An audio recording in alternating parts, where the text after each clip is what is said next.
ভারতের ক্ষেপণাস্ত্র হামলার পর পাকিস্তানের প্রতি পূর্ণ সংহতি জানিয়েছে ন্যাটোর অন্যতম শক্তিশালী দেশ তুরস্ক। বিপদে পাশে দাঁড়ানোয় তুর্কি প্রেসিডেন্ট রিসেপ তাইয়েপ এরদোয়ানকে ভাই সম্বোধন করে তার প্রতি কৃতজ্ঞতা জানিয়েছেন পাকিস্তানের প্রধানমন্ত্রী শাহবাজ শরীফ। বুধবার এক ফোনালাপে তিনি এরদোয়ানকে ধন্যবাদ জানান এবং পাকিস্তান সেনাবাহিনীর পেশাদার ও দ্রুত প্রতিক্রিয়া সম্পর্কে অবহিত করেন। শাহবাজ বলেন, এই নৃশংস হামলার শিকারদের জন্য তুরস্কের প্রার্থনা ও সহমর্মিতা তাদের সাহস জুগিয়েছে। তিনি জোর দিয়ে বলেন, পাকিস্তান তার সার্বভৌমত্ব ও ভৌগোলিক অখণ্ডতা রক্ষায় কখনো পিছপা হবে না। এছাড়া শাহবাজ শরীফ দক্ষিণ এশিয়ায় উত্তেজনা হ্রাস ও আঞ্চলিক শান্তি প্রতিষ্ঠায় তুরস্কের কূটনৈতিক প্রচেষ্টাকেও সাধুবাদ জানান।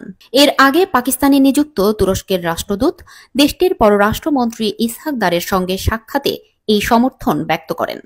পাকিস্তানের পররাষ্ট্র মন্ত্রণালয় জানায়, আঞ্চলিক উত্তেজনার মধ্যে তুর্কি রাষ্ট্রদূত পাকিস্তানের সার্বভৌমত্ব রক্ষায় তাদের দৃঢ় অবস্থান পুনর্ব্যক্ত করেছেন। পররাষ্ট্র মন্ত্রণালয়ের মুখপাত্র শওকত আলী খান জানান, উভয় পক্ষই আঞ্চলিক নিরাপত্তা পরিস্থিতি নিয়ে বিশদ আলোচনা করেছে এবং দ্বিপাক্ষিক সহযোগিতা আরও জোরদার করার প্রতিশ্রুতি দিয়েছে।